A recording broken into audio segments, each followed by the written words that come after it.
Created by the management of Ado Broadcasting Service to inform and educate members of the public on what they need to know with respect, to the fundamental human rights and the law in totality.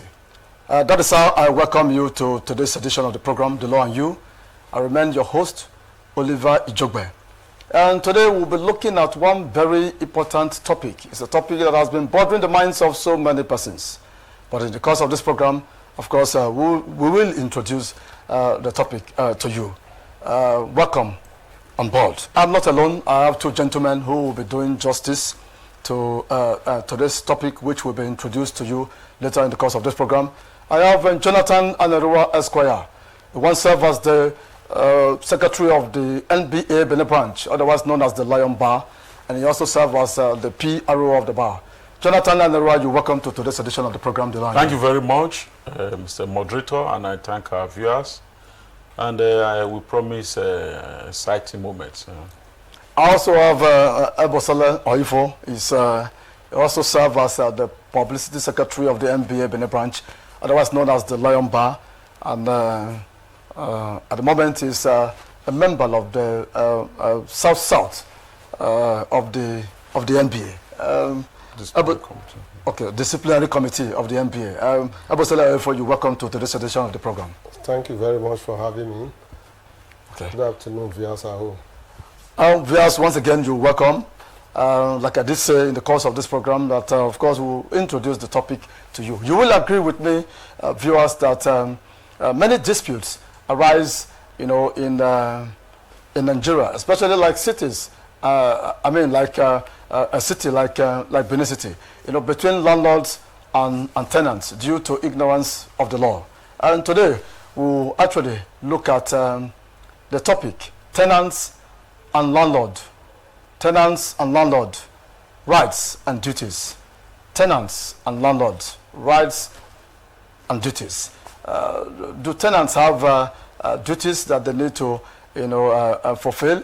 The very moment, of course, they rent an apartment. And in the same vein, what are the responsibilities, of landlord? That is what, of course, we'll find out in the course of this program. And so, without wasting time, I just have to quickly ask Jonathan Anerua Esquire. Jonathan Anerua Esquire, what are the responsibilities of a tenant, towards the landlord? Well, we all know who a tenant is. A tenant is that person that, rents an apartment. That is to say, who agrees to rent an apartment, into a contractual relationship with another person that is a landlord. He accepts. The other one gives out an apartment, while there's a consideration that must be furnished for such a transaction. So that person to whom you give your apartment, it could be a room, it could be a flat, it could be a duplex, it could even be a land, a space. That person is called a tenant. You understand? Especially when it has to do with a yearly thing, that is a term of a year, 6 months, a month, quarterly, which is 3 months. You understand? It's quite distinct from a lease. A lease is longer. Okay, thank you very much. And let me now ask Ebosele Oifo. Please, Ebosele Oifo, can you educate our viewers? What are the legal obligations of a landlord, towards the tenant? Well, when you say legal obligation of the landlord, of course, first, when a tenant pays rent to the landlord and the landlord accepts, of course, there's already a legal obligation. There's already a contract between both of them. So if you rent a house and the landlord represents to you that you have water there, legally he's supposed to provide you water. He says there's water in the house, you are supposed to have water. Maybe he has a borehole, he has a means of you to get water. That's an obligation on his part. Secondly, he also has an obligation to ensure that you have a safe environment. You follow me? He has an obligation to ensure that once you pay, that you have a safe environment. He also has an obligation to ensure that you are not disturbed while you are there as his tenant. He's there, you are supposed to enjoy your tenancy when you are paid. So he has that legal obligation to ensure that once you pay, he doesn't come to disturb you. Because for the time you are paid, you know, I don't want to use the word landlord, automatically for that 1 year you are paid, you are now a lawful occupant of that space that he has given to you, of that apartment he has given to you, of that compound he has given to you. You become a legal owner, so to say, even though you are a tenant. So the landlord also owes that legal obligation not to come in as at when he likes. Like now, you rent a house from a landlord, you know, he comes knocking on your door by 12 in the midnight. I mean, he has no right to do that. But he's coming to disturb your privacy. He has no right to also come in maybe around 5 a.m., 4 a.m. at ungodly hours. You understand? So he owes that your obligation not to come out, that legal obligation not to come and disturb you. So he also owes you the legal obligation to inform you if he wants to come and inspect. Depends on the agreement you have with the landlord. Like now, he wants to come and inspect. Occasionally, he wants to go into the apartment to see that all is well. Okay, yes, yes, I need to come in here. No, we'll get there. We'll get there. But before, so let's not, quickly just jump to that place. We'll get to that place. I know exactly, where you are going to. So, Jonathan and Nora, can the landlord increase the rent, arbitrarily? Can the landlord do that? Well, in law, we don't allow arbitrariness. Arbitrariness is not allowed in law. You see, when we are couching tenancy agreement, we say reasonable. We use the word reasonable. You understand? Review of rents. What guys it is, it be reasonable. When you say arbitrary, it's like you increase rent last year, even at the middle of the tenancy. Maybe you increase it the early part of this year, right? Maybe by June you are increasing again, and all that. That's arbitrariness. You must take into consideration that you also, that there are prevailing rent standards in the area, and you must also know that there is always two sides to a coin. It takes two to tango. You understand? If you want to increase rent, you need to actually also, carry the tenant along. You understand? Then, of course, if it is arbitrary, the tenant will have reason to say no. I won't be able to pay that. That one might even put a wedge, might even put problem in your relationship with your tenant, because your tenant is also, is presumed to have equal bargain, equal part of the you understand, of the tenancy, thing. You don't on your own just sumo to increase anyhow.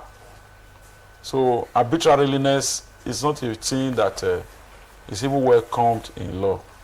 Then you see, as a tenant also, by way of saying duties, you have the duty to put the house in a tenantable and habitable condition. I observe with dismay that some tenants, they are quite oblivious of the fact that they have to maintain the demand's property. You don't go there and begin to destroy it. And that could even inform why the landlord will even want to drive you away with an astronomical increase in price, arbitrary increase in price, that is the rent of the house. Then there are so many other things. There are certain things you are required to put in place. If your tap head is bad, you cannot be calling the landlord. Okay, no problem. We'll get there. But viewers, the program, The Law and You, will continue in a moment. Please stay with us.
Yes, you welcome back. In case you're just joining us, the program is The Law and You, a program created by the management of Edo Broadcasting Service to inform and educate members of the public with respect to the law.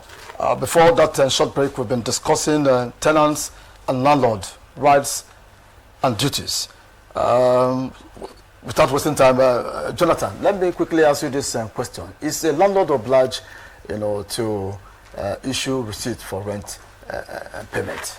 So it's not obliged. It's not obliged. The fact is that the receipt will show evidence of a payment. But if there is no controversy, if there is no dispute as to that, if there is no issue of denial, then you can go ahead.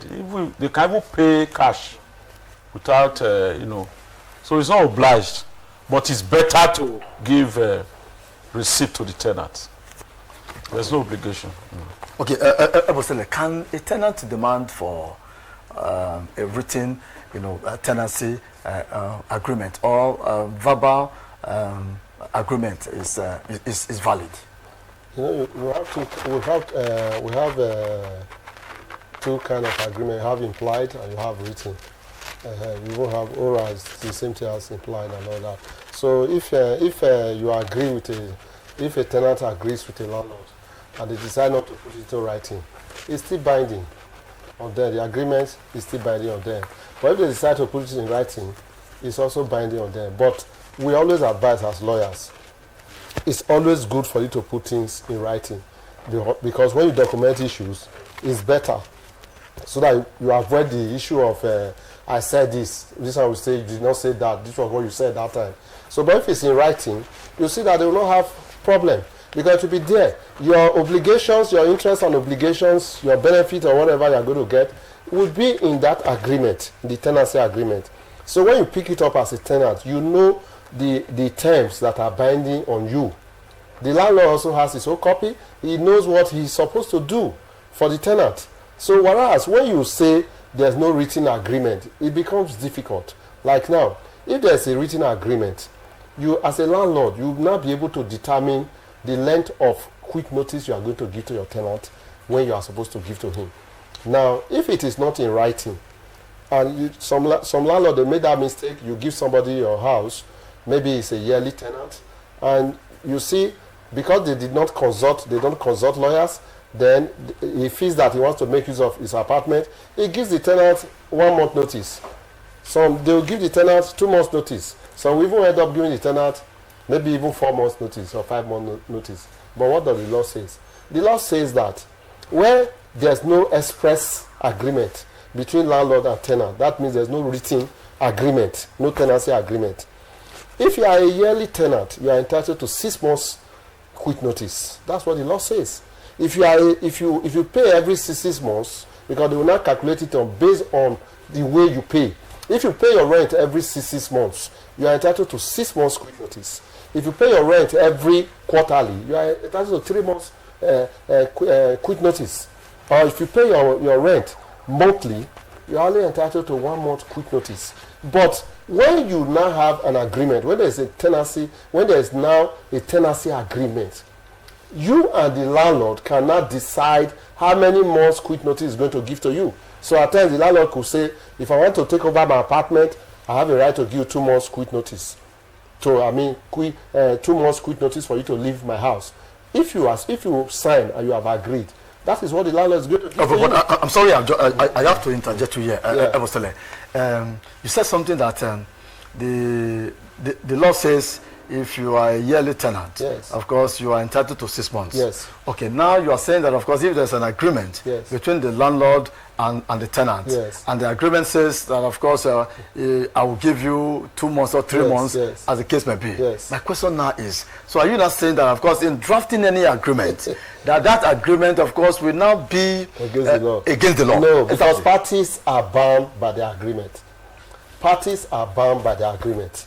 So when two parties come together and they have agreed and there was no duress, there was no threat, there was no coercion, you understand? No threat, nothing. And you agree and you sign, you understand? It becomes binding on you. Irrespective of what the law says. Yeah, because the law always says that when there's no agreement, it doesn't say that if you give 2 months notice that is unlawful. It is when there's no agreement. When you're in a house, you pay to the landlord. There's no agreement. There's no tenancy agreement. You understand? And you pay yearly.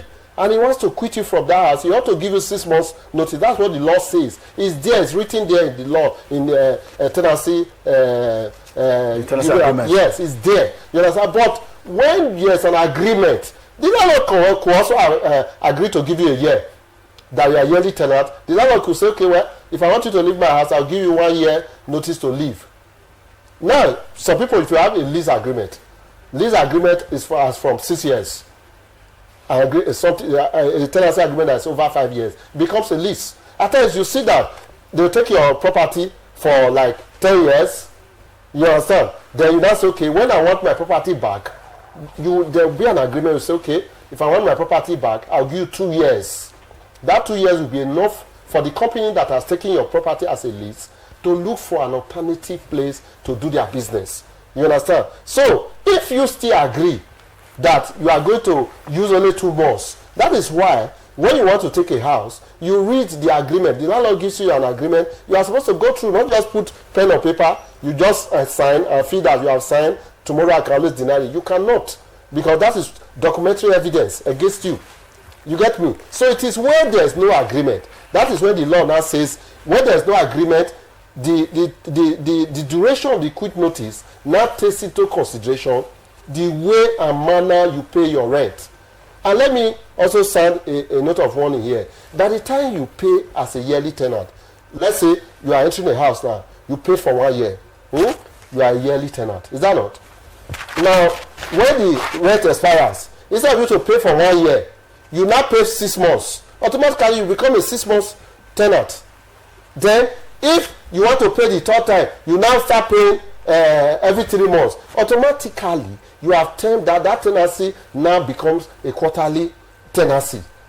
Then if you pay every 1 month, it becomes 1 month tenant. So some tenants will go into a house for the first 2 or 3 years, they'll be paying every year. Then probably because of economic situation and all that, they will now pay 6 months. Then sometimes they will be paying 3 months and all that. Of course, you are no longer a yearly tenant, because you have not on your own, by your own action, reduced the tenancy to a 1 month old tenancy, because the way you now pay, you understand? So that the law looks at all that one. So, but for you to escape all these things and to have a proper perspective so that you don't have any problem, it's always better to document it. Have a tenancy agreement. In that tenancy agreement, there's going to be a clause as to when the landlord, if the landlord wants you to quit his house, how many months notice is he going to give to you? Is it 2 months? It will be there in black and white, and you'll sign.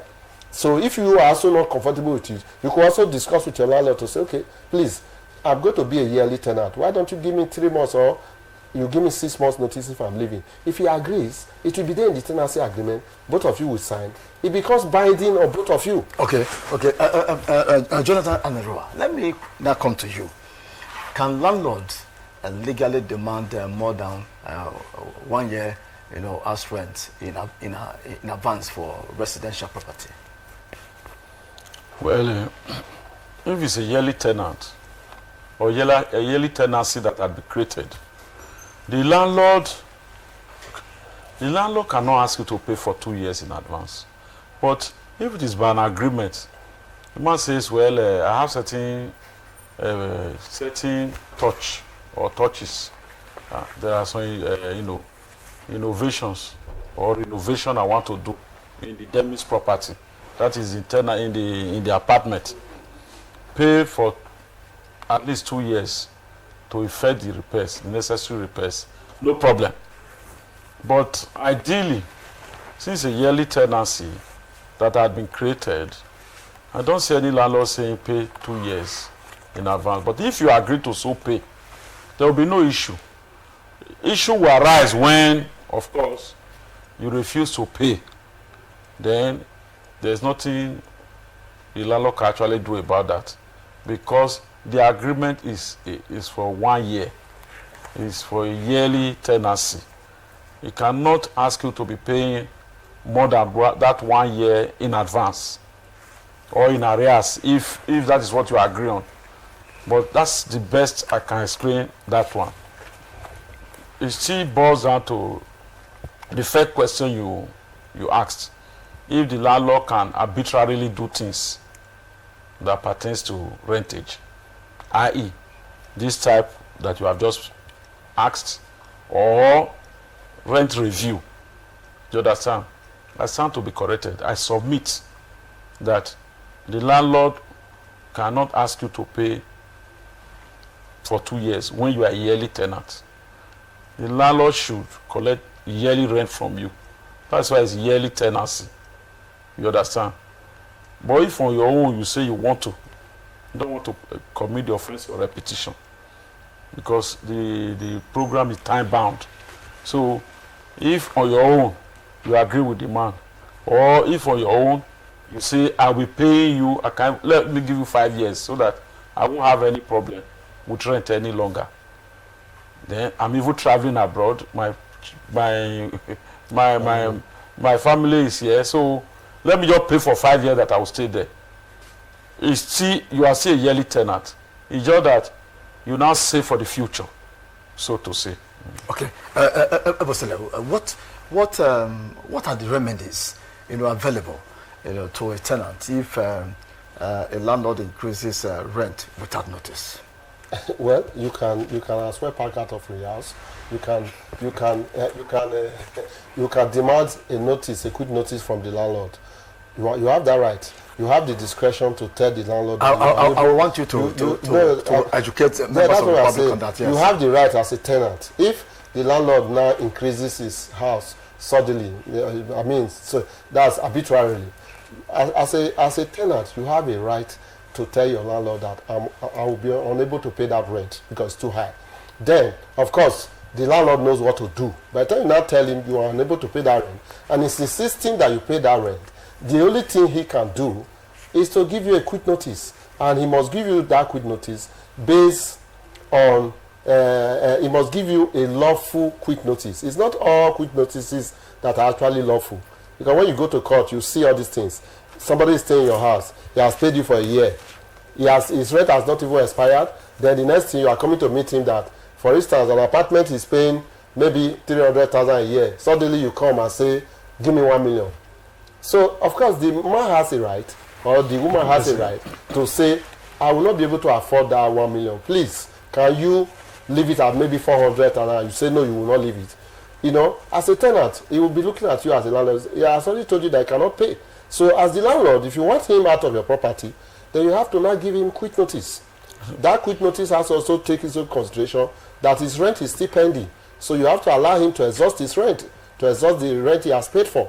You understand? So all those remedies are open to the tenant. You can as well leave the house because they say, as they say in law, once a tenant, always a tenant. So until you leave the property, probably you go and build your own and you move it to your own, you are a tenant. So you cannot stay in the property forever. So if the man wants to now drive you now, increases his rent arbitrarily, then of course you have no alternative than to plead for time. You have a right to consult the landlord, even refuse. You have a right to consult your lawyer. The lawyer will write the landlord, plead with him for time. That yes, you have increased this your rent. My client cannot pay. He is entitled to be given time to look for an alternative accommodation. Why is it time now? What are we looking at? The time, it depends on every case depends on the circumstances of that case. Now, if your rent is supposed to, we are in the month of September now. Probably the man's rent is supposed to expire about October ending. Suddenly, you are not telling him, he has already made up his mind that he's going to pay 400,000 at the end of October. Suddenly, you bring in an increasement and you are saying you are increasing your rent from 400 to 800,000, which is over, you can see, which the increase is very, very high. You understand? Then, how do you now expect the man to suddenly cough out 800,000 at the end of October when we are already in September? Are you following me? Now, what's the remedy out? The person now says that I cannot pay. Then, if you as a landlord, you want him out of your house by all means, then it means you have to give him time to look for another accommodation. So while he's looking for that accommodation, he's going to pay you the old rent. That's what he will pay, because he has already told you I cannot afford the money that you have increased this rent to. You didn't even, first of all, you didn't tell me your time. It's just like a month to the end of my tenancy. If you had told me probably in March and my rent is ending in October, by then he would have been able to look for an alternative accommodation, get a cheaper accommodation, take himself and his family out of your premises, and you give it out to somebody else. So when you now suddenly increase 1 month to the time, expiration of the time, you are just increasing a rent that was 400,000 before, you increase it, for example, to 800,000 or to 1 million, and you expect the young man to cover that money. It doesn't work that way. Okay. So it will create problem. You understand? Okay. So as a landlord, at that point, you now start thinking you want to take the law into your hand. You now bring in some people. You bring in some what they call the local policy, you say you want to use it to threaten him. You are only prolonging the issue. Okay, Jonathan, can a landlord throw out the belongings of? I think before I answer this question, okay, there's a way out in that one. Okay. As we are entering into the agreement, you must put a clause that increase should be after so and so period. You also put a clause that increase should not be unreasonable. You understand? When the landlord reads it from time to time, he will know that he is bound by that agreement. Because I did one in Lagos, this Lekki side. You know Lekki, the houses are very expensive. I ensure that there was a clause that says you cannot increase within 2 years. It should be after 2 years before you increase.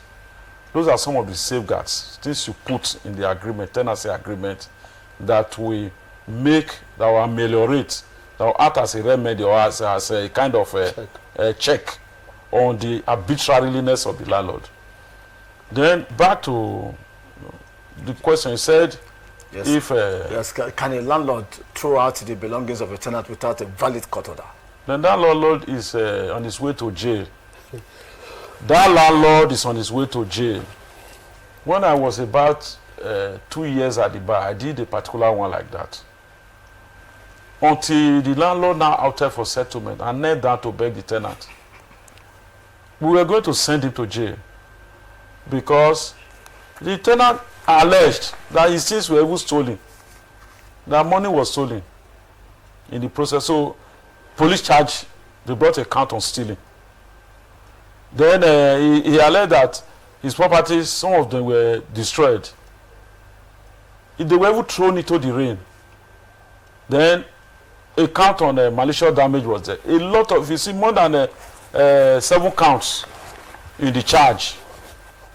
When the man was initially misbehaving, thinking that he got a lawyer to defend him, when he discovered that the evidence paraded or produced by the tenants were quite overwhelming, they begged, they knelt down and begged, not only once, so they started begging the tenants. You can imagine a landlord now begging tenants.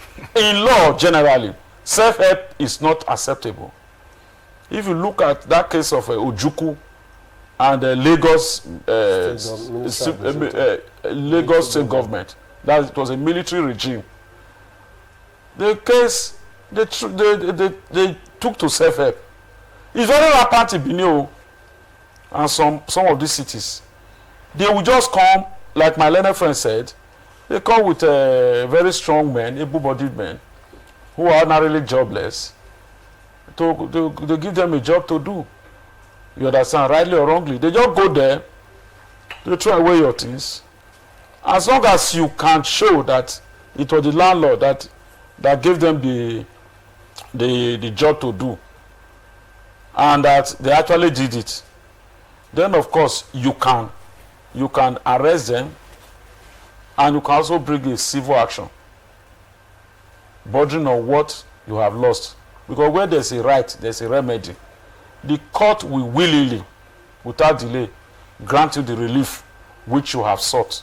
So that is it. So the answer is that no landlord has the power or the right to throw away the tenant, the property of a tenant. Even if the tenant does not pay or he refuses to pay rent, you must follow the due process of law. Like my learned friend atomized, the requisite quit notices after the requisite quit notices, we call them statutory notices, you still need to serve the person a 7 days notice.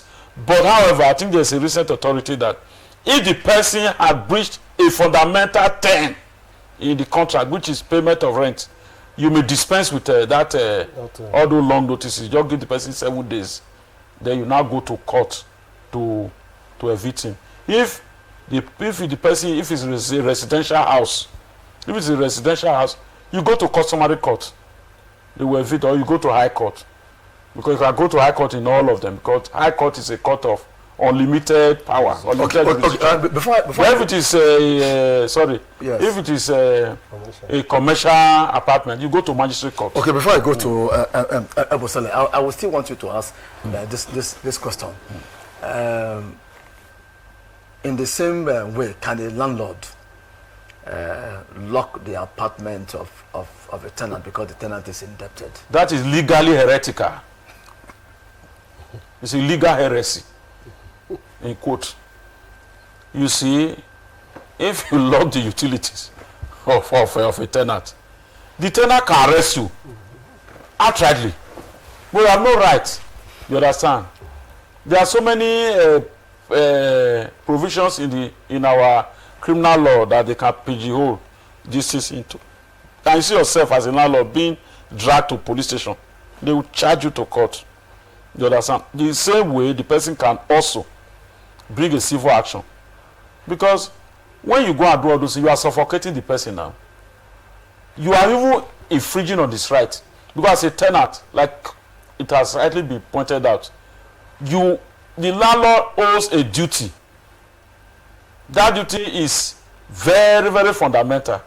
That you give the tenant, peaceful enjoyment of the property. You don't even pry into his privacy. There are so many things you have to. If you look at the law even teaches towards a tenant than a landlord. So many things that a tenant will enjoy under the law. Okay. You are enjoying your rent. The man will enjoy so many other things. Okay, now let me quickly ask Ebosele this question, sir. So, because so many persons, have been asking, is quit notice different from owner's intention to recover property? Yes, of course, it's different. Okay, can you educate members of the public? As at the time when you are giving a quit notice, you are still a tenant. You are still presumed to still be a tenant there. You understand? You are giving a quit notice. In that quit notice, the duration of that quit notice is always stated in that quit notice. So after the duration of that quit notice, you will now be given 7 days owner's intention to apply to court to recover possession. So at that point, you are not regarded as a tenant now. You understand? Because the landlord, you have refused to leave his property. So it gives you that 7 days. That 7 days notice is to inform you that he's taking you to court. The difference between quit notice and 7 days notice is this. That quit notice he has given to you, if it's like 6 months notice now, a 1 month notice, he will not take you to court until the expiration of that 1 month or 6 months notice. Whereas if he gives you 7 days of notice of owner's intention to recover possession, he can give you that quit notice, that 7 days notice today, tomorrow is going to court. You cannot fault it and say the 7 days did not even expire. No. Yeah, because he has already given you a quit notice which has expired, you refuse to leave. He's now giving you 7 days owner's intention to recover premises. He can go to court immediately. Now, like my little friend rightly pointed out, now when you breach a fundamental clause in the tenancy agreement, which is failure to renew your tenancy when it's due, there are some people, they'll be in your property, then maybe it became the tenancy became due at maybe end of this September now. By October you have not paid. November you have not paid. You are already a tenant at will. The Supreme Court says that you are already a tenant at will. Of which at that point, after the expiration, you didn't renew now, so you are already a tenant at will. A tenant at will is somebody that is occupying a premises at the will of the owner. You understand? At the will of the owner now. That you are there now. So those things, those benefits that are new to you, you no longer enjoy it. So he has a right because you are refused to pay your rent. You are owing. So if it's not going to give you are not entitled to quit notice again. You are only entitled to 7 days notice of owner's intention to recover possession. That is where tenants get it wrong. They feel that my rent has expired now, I've not even paid. Then the man brought 7 days notice. By the time you get to court, you see that court will tell you, yes, he has a right. Because at that point, you are no longer a tenant, you refuse to pay your rent. So the man has a right. He has right to demand rent from you. And you have refused to pay him rent. So he does not owe you any obligation. Now, like my learned friend has said, now, when you did not pay your rent, the landlord has no power to just come into the property, lock the toilet, or maybe remove the roof and all that. It's against the law because you have to follow the proper procedure of law. That's give your 7-day notice, or if your quit notice you are going to give it. Then after the expiration of the quit notice, give 7 days notice. Then take the person to court. Court will make an order. We now say yes, the person has defaulted, is no longer a tenant, and court will also order. What some landlords don't do is that they are never patient. At the end of the day, you will still end up getting your money. If you meet a good lawyer, if he drafts the claim, you are going to get all your money because the lawyer is still going to ask for those months that also accumulated to that join the one that has expired, which is called missed profit in law. Missed profit is the amount, the exact amount you are supposed to be paying. For instance, if you are paying 120,000 for a flat, which means 10,000 every month, and your rent has expired in September, the person takes you to court. You get judgment maybe in April. The court will now add that from October to April. 10,000, they will add so it can even be more. Yeah, they will now add it to it. Because it's damages. Yeah, it's damage. So you can even add damages and all that. But, damages, but at times our courts are reluctant to always do that because they feel that the burden will be too much on you. But tenants should always remember, you cannot, unless the landlord wants you to go away with his money. If he doesn't want you to go away with his money, he takes you to court, you must pay his money because whatever you pack to is just for him to know where you are packed to. Because I did a matter like that. I did a matter. There was a house I was managing in Upper Kewa Road. The man, his rent expired, refused to pay. He now packed out. The landlady of the house told me that the man wanted to park, or he wants to stop the man. I said, please don't interrupt him. If he wants to park, let him park. The only thing you need to do is to follow him quietly, know where he has parked to. Yes. So they knew where he parked to. You know, they now came with the address and everything. And I took the man to court.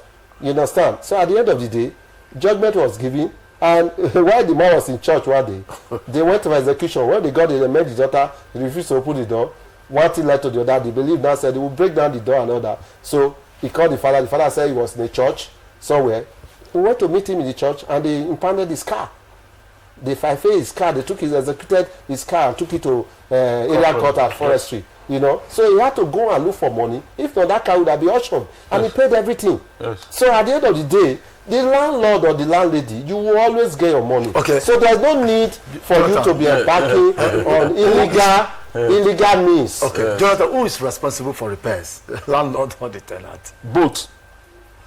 But when the repairs borders on border agreement of yes. When the repairs border, repair borders. Yes, of course. So agreement of verb. So now when the repair or repairs is such that or are such that they are structural in nature. Maybe there's a crack on the wall, or the roof is leaking, or there's a problem with the sockaway broken or destroyed. When it touches on the root, that the foundation of the house, structural aspect of it, the landlord will repair. But if there are things that ordinarily the tenant, like the tap head, then shower head, and sometimes even redecoration of the wall. Because you see some tenants, when you give the house, come in the next 6 months, they will so rubbish the wall of the house, whether they are cooking inside the house or so. There was a particular one at Ogege.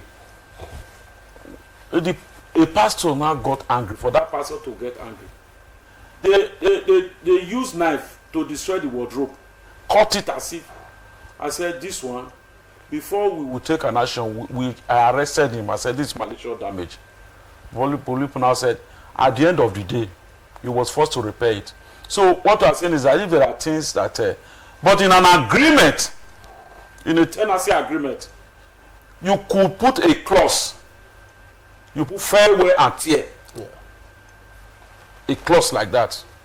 That is to say, the tenant will not be responsible for things that we ordinarily get bad in the usage of them. Yeah. Fair wear and tear. The tenant will not be exempted. If it is not like that, you will repair everything. This is there's even what they call caution fee. Yes. You pay a deposit. They call it caution fee. You pay a deposit. When you are at the expiration of the tenancy or at the sooner determination of that tenancy, if you now say, I'm leaving, I'm no longer going, you now request for the money that you have deposited. They will now send their agents or go there themselves, check the apartment. If nothing is wrong, then they'll give you back that money. But if they discover that things are bad, that's why we say a tenant has obligation to put the apartment in tenantable and habitable condition. Okay, in tenantable and habitable condition. Yes. Jonathan, I'm afraid I think that is the much we can take today on this program. So much, to be discussed.